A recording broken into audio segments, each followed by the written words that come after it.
출근길 뉴스를 종합해드립니다. 깊이 있는 뉴스 YTN FM 출발 새아침.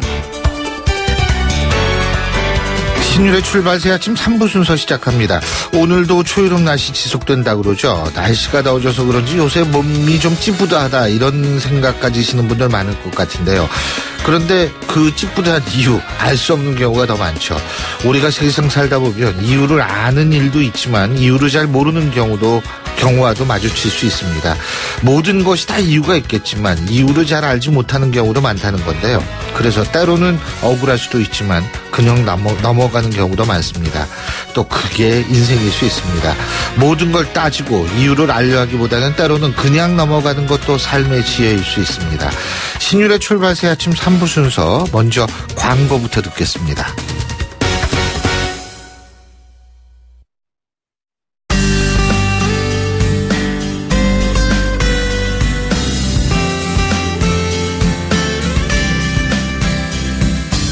안녕하세요. 시민발언대 리포터 이혜미입니다. 연세대학교에서 폭발 테러 사건이 있었는데요. 이에 대한 시민들 의견 들어봤습니다.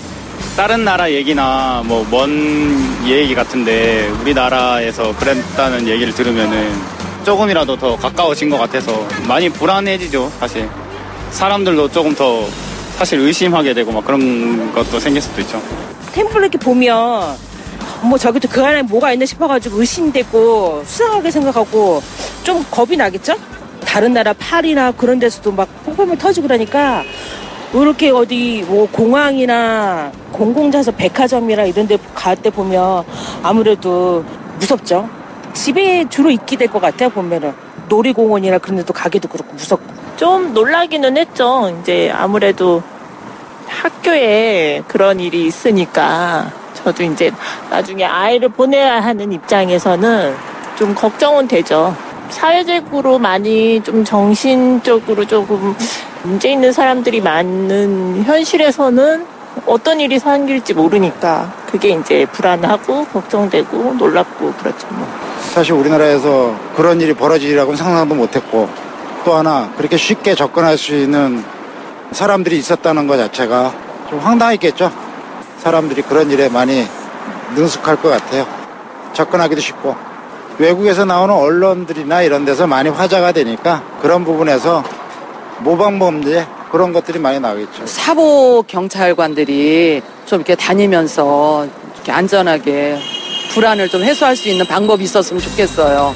꼭 경찰복을 입으면은 아무래도 그런 일을 저지르려서 하는 사람이 좀 이렇게 피하려는 그런 의식이 있으니까 사법 경찰관들이 활동을 좀 해주셨으면 하는 그런 바람이에요.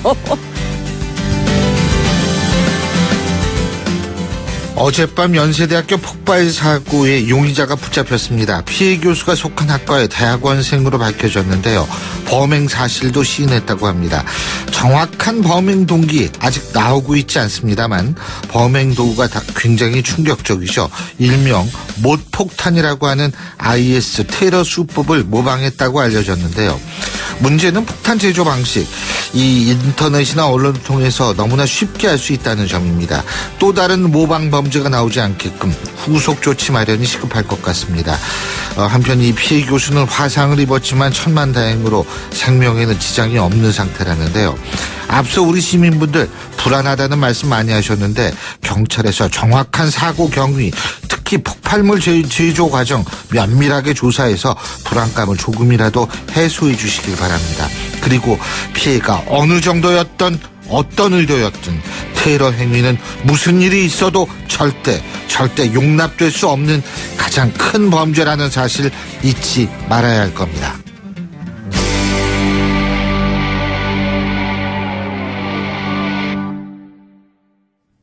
YTN 라디오 신율의 출발 새아침. 문재인 정부가 어제 부동산 투기 단속에 세무조사까지 그야말로 작심하고 집값잡기에 나섰습니다. 새 정부의 첫 부동산 대책 발표가 임박했다는 관측도 나오고 있는데요. 가계부채는 1,360조 원입니다. 정말 사상 최고인데요. 과연 어떤 정책들이 나올 것인지 관련해서 KB국민은행 투자솔루션부의 박원갑 수석 전문위원 전화 연결해서 자세한 얘기 들어보도록 하겠습니다. 박 의원님 안녕하십니까? 네, 안녕하십니까? 예, 이제 정부가 어제 그 부동산 투기 합동 조사에 나섰지 않습니까? 그죠? 네. 예. 이번 단속으로 집값을 어떻게 잡는다는 겁니까? 지금 뭐 부동산들은 다 문 닫고 그랬던 모양이던데 그 지역에. 예. 정부가 이제 시장을 안정시키기 위해서 여러 가지 이제 단계별 전략을 쓰는 거죠. 예. 투기 단속은 일종의 1차 카드 정도, 뭐 구두 경고 정도로 보면 안 되겠습니까? 뭐 시장 자체가 과열의 이제 선을 넘었으니까 더 넘어오면은 가만히 놔두지 않겠다. 이런 경고의 신호를 보내는 건데요. 보도를 보셔서 아시겠지만 주로 뭐 강남 쪽에 떴다방이라든지 뭐 허위신고 또 다운계약서 이런 쪽으로 이제 조사를 나섰는데 아무래도 시장에 계속해서 이런 신호를 보내면은 잠시 좀 주춤하지 않을까 이렇게 예상을 해보고 있습니다. 지금 잠시 주춤이라고 말씀하셨나요? 네, 그렇죠. 이거는 뭐 근본적인 처방은 아니지 않습니까? 뭐 단속을 계속해서 할 수는 없는 거고요. 네. 아무래도 시장의 흐름이 이제 윤곽을 드러내기 위해서는 세부 대책이 나와야 되겠죠. 세부 대책이 예를 들면 투기과열지구 재지정 이런 건가요? 그거는 초강수라는 얘기들이 많거든요. 6년 전에 해제했지 않습니까? 예. 근데 일부에서는 투기과열지구 지정을 위한 뭐 밑작업이 아니냐 이렇게 해석하는 경우가 있는데 일단은 뭐 언론의 여러 가지 이제 그 분석들을 종합해 보면요 현재로서는 뭐 투기과열지구 가능성은 높지 않다. 일단은 그 아래 단계의 어떤 대책들이 나올 수가 있을 것 같고 그래도 시장이 잡히지 않으면은 뭐 2, 3차 카드로서 충분히 투기과열지구도 거론이 될 수 있다. 이렇게 분석을 하고 있습니다. 일단은 그렇다면은 어떤 제도적인 그 조치가 필요하다고 보십니까? 일단은 지금 뭐 LTV DTI 그 규제 있지 않습니까? 네. 그게 어쨌든 뭐 다음 달이면은 그 완화 조치가 뭐 마무리되고 연장 여부를 결정해야 되잖아요. 네. 그래서 이 부분에 대해서 아무래도 이제 뭐 다주택자라든지 이런 그 과열 지역에 한해서 뭐 그 집을 산다든지 할 경우에 좀 더 대출의 문턱을 높이는 그런 방법들이 충분히 거론될 수 있겠다는 생각이 들고요. 그다음에 뭐 여러 가지 단계별 대책들은 일단 시장의 분위기를 봐야 어느 정도 좀 윤곽이 드러날 것으로 보입니다. 지금 시장 분위기 말씀하셨는데 이게 집값이 올라간다. 이게 가계부채와 연결이 되고 또 집값이 이게 낮아져도 이게 가계부채하고 연결되고 참 이러지도 못하고 저러지도 못할 것 같아요. 정부 입장에서 볼 때도요. 그렇지 않습니까? 근데 결국 이제 경제는 선택이지 않습니까? 다 가져갈 수 없는 거예요. 예. 지금은 이제 부동산 거래 활성화라는 그 목표는 2, 3년 전에 이미 달성을 했잖아요. 그죠? 지금 오히려 과열을 우려할 정도인데 그러면은 이제 부동산 어떤 경기보다는 가계부채라는 뭐 어떻게 보면은 우리 경제 전체의 어떤 그런 시스템 이 부분에 대해서 더 고민을 해야 되고 무게를 둬야 되지 않습니까? 그런 측면에서 아마 집값 안정이 좀 중요하다 이렇게 저는 보고 있습니다. 그러니까 이게 뭐 어쨌든 안정이 돼야 된다 이 말씀이시잖아요, 그죠? 그렇습니다. 예, 그렇군요. 근데 또 한 가지는 뭐냐면 이 안정이 된다라는 그런 측면도 중요합니다만 부동산이 양극화되고 있다라는 얘기도 나오지 않습니까, 그죠? 그렇죠. 이게 이제 가장 큰 문제예요. 그러니까 서울 중심으로 이제 보도가 많이 나오다 보니까 지방에서도 전국적으로 집값이 오르는구나 이렇게 착시할 수 있는 측면이 있는데요. 실제로 저희들이 이제 조사를 해보니까 서울 뭐 강남 집값이 뭐 2달 사이에 뭐 5천만 원 올랐니 1억 올랐니 그런 얘기가 나오는데 실제로 집값이 오르는 곳은 생각보다 많지는 않아요. 지금 올 들어서 5월까지 집값이 떨어진 곳이 뭐 대구라든지 울산, 뭐 광주, 청주, 뭐 경북, 포항, 울산 이런 데들이 다 이제 해당이 되는데 심지어 지금 수도권에서도 보면은 고양이라든지 일부 용인 같은 데는 올 들어서 집값이 하락세 추세를 보이고 있어요. 통계적으로 보면은. 그러니까 시장이 굉장히 지금 분화되고 국지화되고 있는 측면, 이렇기 때문에 정책을 펴기가 굉장히 어려운 거거든요. 그러니까 참여정부가 처음에 이제 그 규제책을 2003년에 5.23 대책이라고 내놨죠. 그러니까 출범하자마자 바로 그때 당시에 수도권 전역을 투기과열지구로 지정을 했을 때니까요. 근데 그때만 하더라도 집값이 전국적으로 이렇게 올랐지 않습니까? 그러니까 무차별적으로 오르기 때문에 정책을 펴기가 훨씬 쉬운데, 지금은 굉장히 그 핀셋 규제라고 해야 되지 않습니까?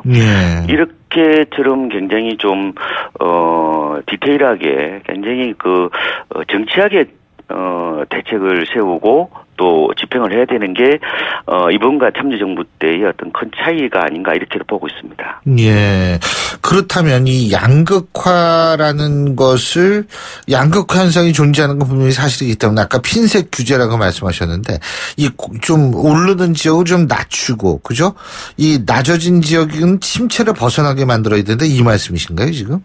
근데 지금 침체되고 있는 곳을 부양할 수는 없는 거죠. 근데 그렇게 하기는 힘들고, 지금은 굉장히 단기 급등한 지역들, 이런 쪽에서는 좀 진정시키는 방안들이 아마 나올 거고, 아마 그게 아마 빠르면 아마 이번 주 아니면 다음 주 정도 나올 거로 지금 언론에서 많이 보도를 하고 있습니다. 그 약발이 먹힐 거라고 보십니까? 일단은 시장이라는 것은 단기적으로 보면요, 정부를 이길 수가 없어요. 왜냐면 정부 정책이 단기적으로는 70-80% 정도를 주택 가격을 결정하는 거니까요, 그죠? 그래서 일단은 어느 정도 대책의 강도에 따라서 다를 수 있겠지만 짧게는 한 달, 길게는 한 2-3개월 정도, 더 길게 한 6개월까지도 갈 수 있는데, 그 역시 대책의 강도를 좀 봐야 할 수 있다, 이렇게 말씀을 드립니다. 그리고 또 한 가지는 대책도 대책이지만, 내일 새벽이죠. 우리나라 시간으로 미국이 금리 인상 결과 금리를 인상할 것이다. 지금 이런 예측이 거의 확실시되고 있는데요. 자, 그리고 한국은행 총재도 우리나라 금리도 인상할 가능성이 있다라는 부분 시사하지 않았습니까? 자, 이런 상황에서 부동산에도 영향을 미칠 수밖에 없잖아요. 이런 것들이. 그렇습니다. 금리는 부동산 가격과 반비례 관계고, 지금의 집값 국지적으로 과열되고 있는 양상이, 저는 여전히 낮은 예금금리 중심으로 여전히 낮은 금리에다가 과잉 유동성에서 비롯됐다고도 볼 수가 있을 건데요.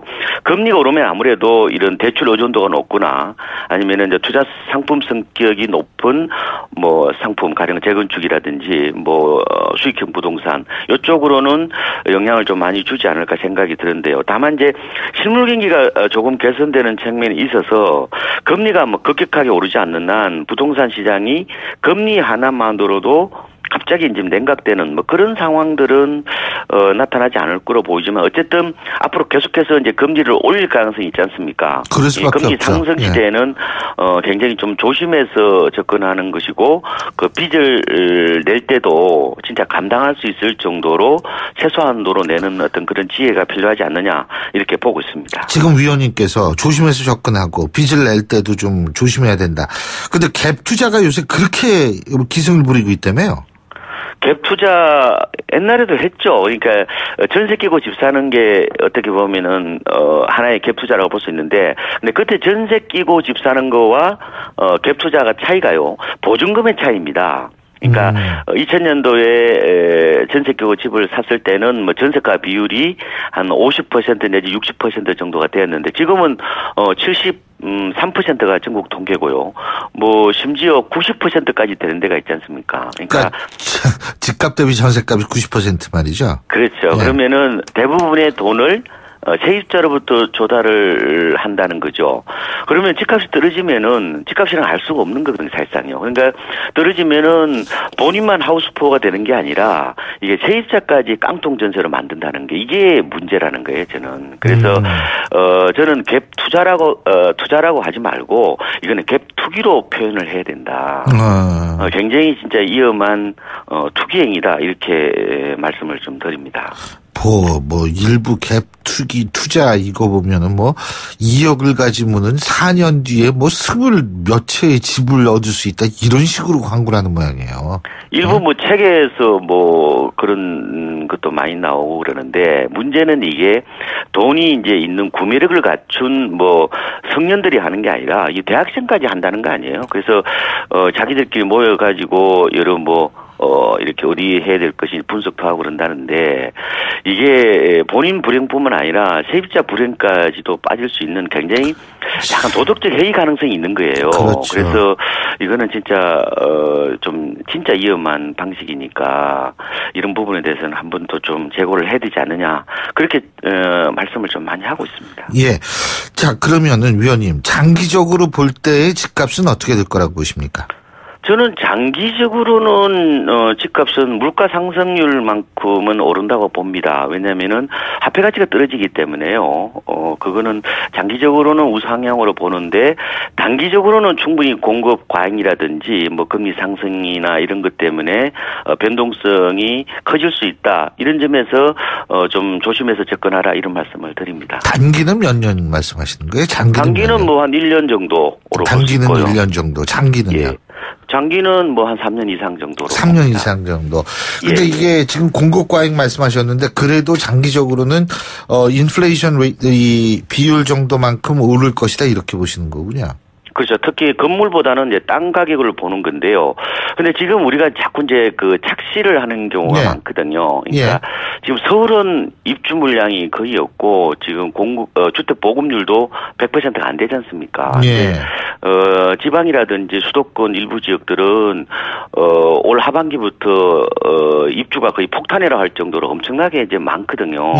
그래서 내년 되면 전국적으로 아파트 입주 물량만 해도 42만 가구인데 엄청난 물량인데 우리가 너무 지금의 어떤 근시안적인 지금 집값이 올라가니까 지금이라도 사야겠다 이런 조급증을 가질 게 아니라 시장을 좀 내후년까지 좀 입주 물량까지도 충분히 좀 고려를 하고 특히 내가 사는 곳 내가 매입을 하려는 곳에서 입주량이 얼마 정도 되는지에 대해서 한번 객관적으로 한 통계 정도라도 한번 보시고 합리적으로 판단했으면 좋겠다 이런 생각을 합니다. 예, 잘 알겠습니다. 오늘 말씀 잘 들었습니다. 고맙습니다. 네, 고맙습니다. 예, 지금까지 KB국민은행 투자솔루션부의 박원갑 수석전문위원이었습니다. 신율의 출발세 아침 3부 순서 여기서 줄입니다. 잠시 뒤 4부에서 뵙겠습니다.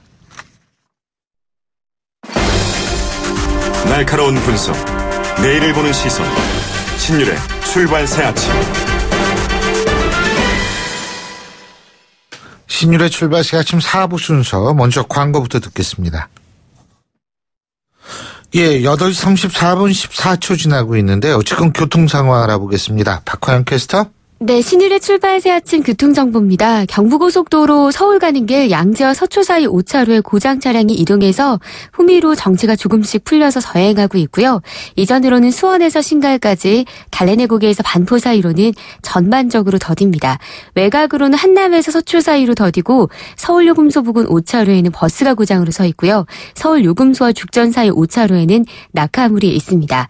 반포대로는 반포 고가차도에서 서울 성모병원 쪽으로 밀려서 통과하고 있고요. 교대 입구 삼거리에서 예술의 전당까지 밀리고 반대쪽 서울 성모병원에서 반포대교 남단 쪽으로도 더디게 지납니다. 끝으로 동작대로는 경문고등학교에서 사당역 구간, 방배경찰서에서 이수교 구간으로 지칩니다. 신율의 출발새 아침 교통정보였습니다. YTN 라디오 신율의 출발새 아침.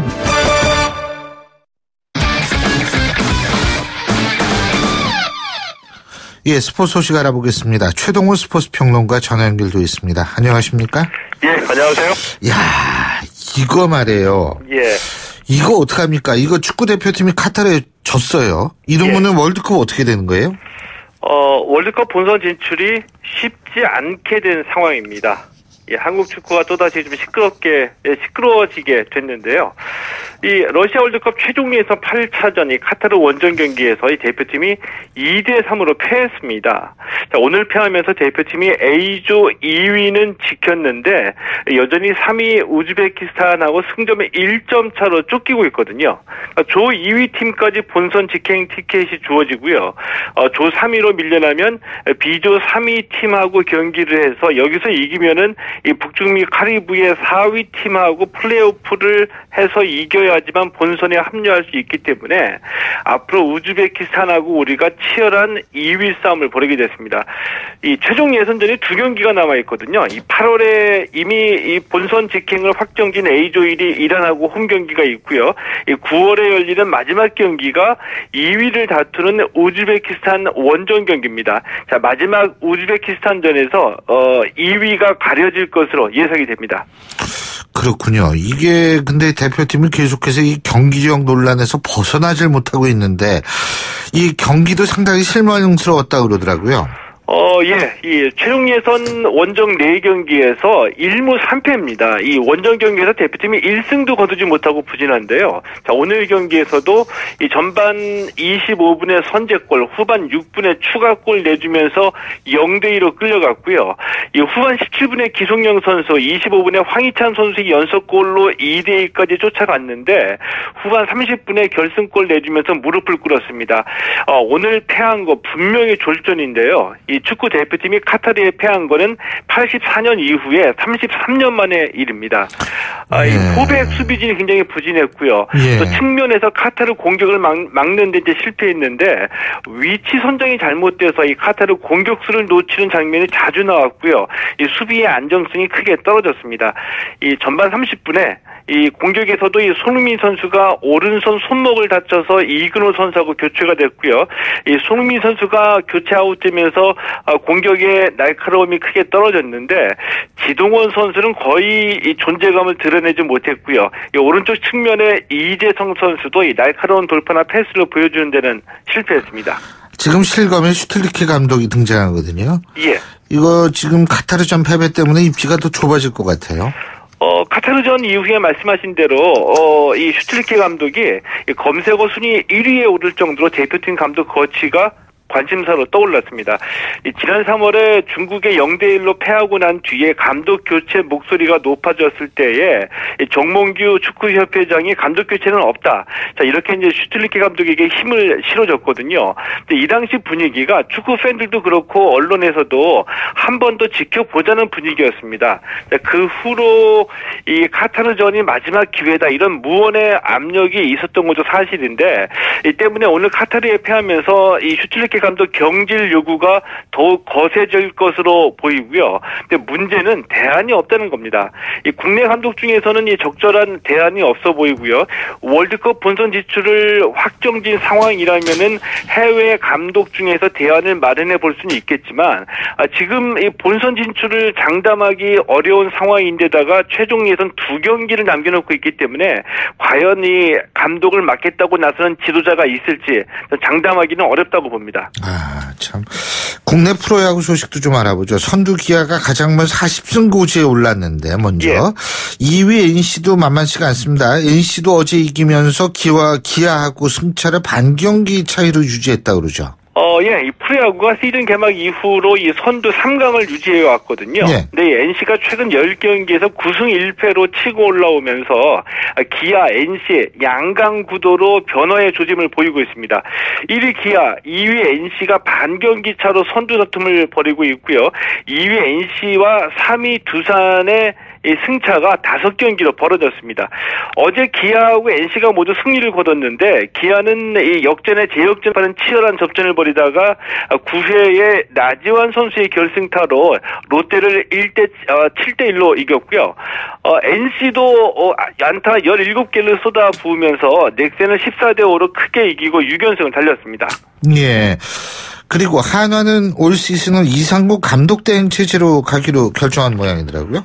예. 지난달 23일에 김성근 감독이 물러난 한화가 이제 그동안 신인 감독 영입에 고민이 많았는데 올 시즌은 일단 이상군 감독 대행 체제로 간다고 결정을 했습니다.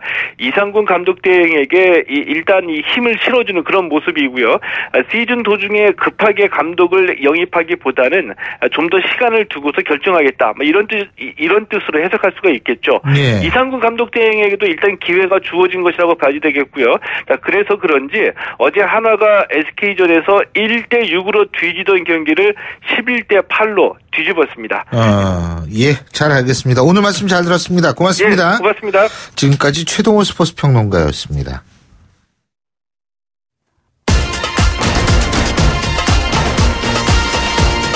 여러분이 지금 듣고 계신 주파수는 FM 94.5MHz입니다. YTN 뉴스 FM.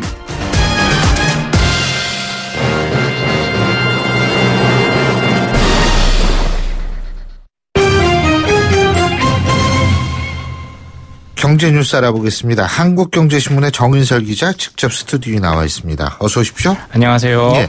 어제 김동연 경제부총리가 이주열 한국은행 총재를 만났죠. 예. 김동연 부총리가 취임식이 아마 내일일 텐데 취임식도 하기 전에 한국은행 총재를 만나러 갔습니다. 여야 간 협치는 안 되고 대통령과 야당 간 협치는 안 되는데 이 경제수장, 재정정책과 이 금리, 금융정책을 피는 경제수장의 협치는 하려고 하는 모양인 것 같아요. 경제부총리가 한국은행에 직접 간 건 2014년 4월 이후 3년 2개월 만이고요. 예. 보통 뭐 경제부총리나 하는 총재가 만난다라고 하면 뭐 은행연합회나 뭐 인근 식당에서나 보기는 하는데 그렇죠. 문재인 대통령이 직접 찾아가는 거 이런 거 보고 이제 김동연 경제부총리도 그걸 벤치마킹해서 하는 것 같은데요. 어제 같은 경우 상당히 분위기가 좋다라고 해요. 리스펙트라고 표현하고 싶다. 리스펙트, 존중한다. 예, 제가 교수님에 대한 마음과 같은 거죠. 예. 자, 오버하지 마시고요. 예, 이주열 한은 총재는 이 부분에 대해서 이제 글로벌 금융위기 직후 청와대 경제금융비서관이던 부총리와 다시 일하게 돼서 감사스럽다라고 했고요. 두 사람은 1시간가량 점심 식사, 배석자 없이 점심 식사를 했다라고 합니다.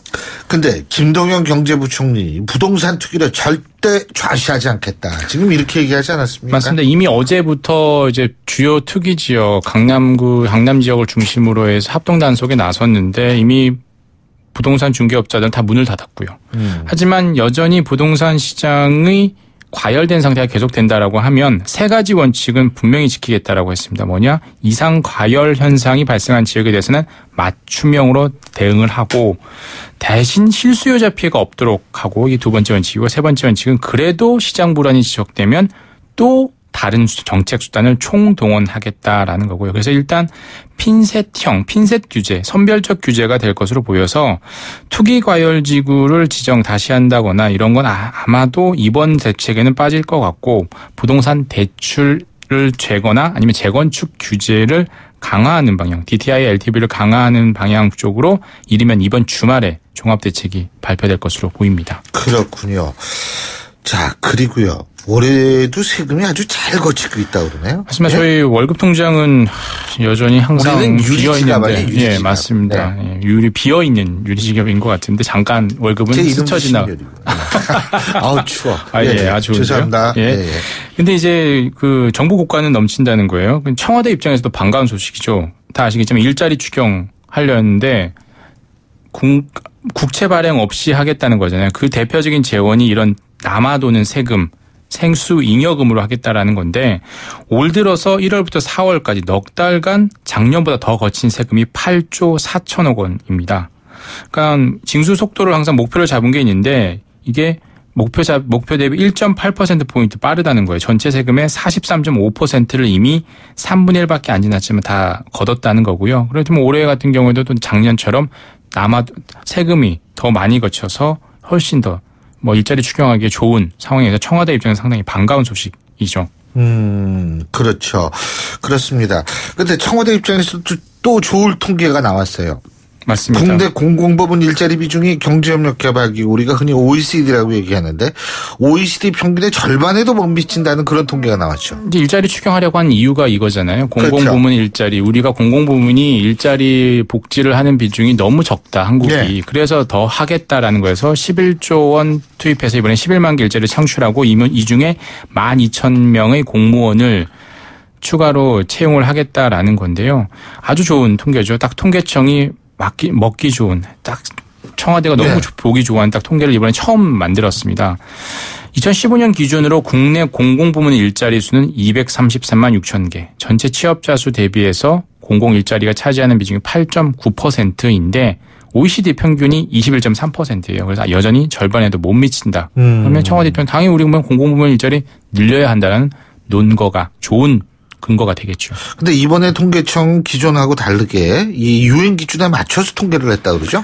대선 당시에 토론회 때도 그랬었잖아요. 문재인 당시 후보였죠. 대통령과 뭐 심상정 후보 같은 경우는 우리 국내 공공부문 일자리 비중이 7.6%고 뭐 방금 OECD 평균은 21%니까 3분의 1에 불과하다. 이렇게 얘기를 했는데 이번에 보니까 8.9%라는 거잖아요. 어떻게 된 거냐?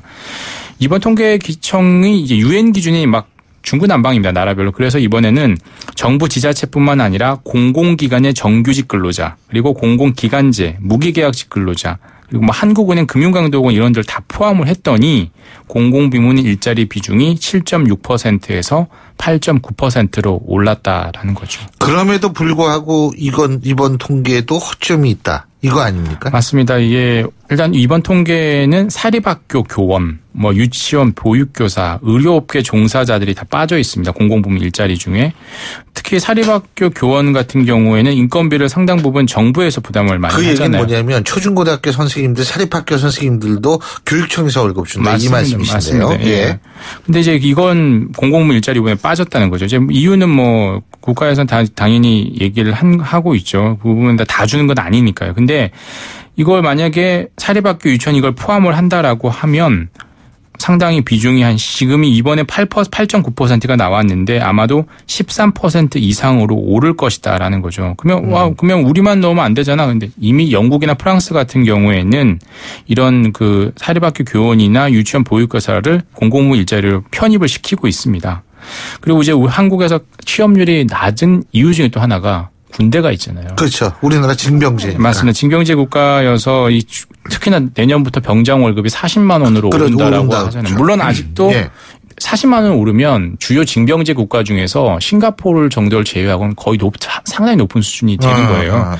만약에 이건 물론 일자리다 아니다 뭐 말이 있을 수 있지만 만약에 이런 것까지 다 넣는다면 공공부문이 차지하는 비중이 8.9%가 아니라 그 배 이상까지 될 수 있지 않느냐라는 거죠. 일본은 자위대 그러니까 모병제임에도 불구하고 사병을 포함시키죠. 맞습니다. 통계에. 맞습니다. 그렇죠? 그래서 뭐 공공부문이 차지하는 비중이 좀 더 한국보다 높게 나오는 거죠. 근데 이번 통계로 공무원은 역시 절밥그릇이다.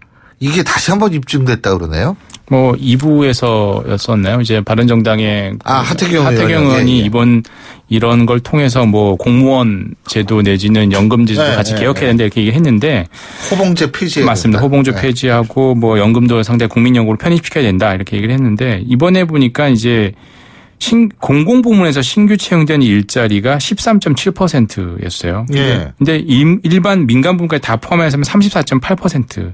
였는데 그에 비해서 상당히 적다는 거죠. 그러니까 신규 채용 비중이 공공부문이 상당히 낮다는 거고 한 번 들어오면 안 나간다는 거고 이번에 13,000명, 12,000명 이제 12,000명 증원한다 하더라도 나중에 신규 일자리를 오히려 좀 더 줄이는 그런 효과가 있을 수도 있다는 거죠. 이번에 올해 예산에 이 추경 예산에 교육훈련비 80억 원만 들어가 있는데 말씀하신 30년, 50년 이 예산들을 생각을 해야 한다면 80억 예산이 아니라 내년부터는 그 예산이 눈덩이가 될 수 있다. 그 부분에서 하태경 의원 얘기가 한 부분이 상당히 국민연금하고 통합을 해야 된다 이 맞습니다. 얘기인데. 그리고 또 뭐 호봉제도 전환을 할 필요가 있다 이런 얘기를 한 거죠.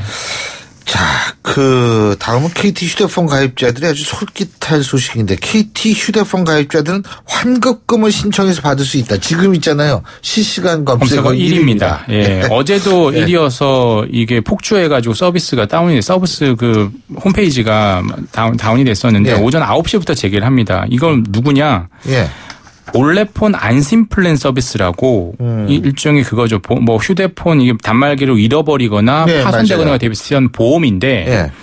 이 KT는 이걸 보험으로 생각 안 하고 부가 서비스라고 해서 이제 보험이라고 생각하고 그 부가가치세를 더 계속 분납했던 거죠. 예. 근데 이제 부가가치세라고 됐으니까 이 부가가치세에 대한 그걸 환급을 해준다는 건데 다른 SKT나 LG U+는 이미 그걸 다 전환을 했어요. 그래서 해당 사항이 없고요. KT에서 2011년 10월부터 2017년 4월까지 이 올레폰 안심 플랜 서비스 요금을 냈던 분들이 환급 대상이고요. 예. 원래 홈페이지 들어가서 미환급금 조회 신청을 하면 신청을 하면서 동시에 이제 환급을 받을 수 있는데 예. 그렇게 많은 돈은 아니니까 많은 기대를 하는. 액수가 많지가 않아요? 맞습니다. 말도 안 나와. 액수가 많지가 않은 모양이죠. 그런데 이제 이런 거 다 어떻게 보면 모르고 지내던 공돈이니까 물론 확인해 그렇죠. 볼 필요가 있는 거죠. 예, 다만 몇천 원이라도 이 공짜로 생기면 얼마나 좋습니까? 그죠? 예, 오늘 말씀 잘 들었습니다. 고맙습니다. 감사합니다. 예, 지금까지 한국경제신문의 정인설 기자였습니다. 예, 신율의 출발새 아침 수요일 순서도 벌써 마칠 때가 됐습니다. 자, 여러분 오늘 하루 지금 이제 막 시작하실 텐데요. 자, 오늘 하루도 여러분 정말 행복하고 행운이 깃든 그런 하루 되시기 바라겠습니다. 전 내일 아침 7시 15분에 다시 오겠습니다. 신율이었습니다. 고맙습니다.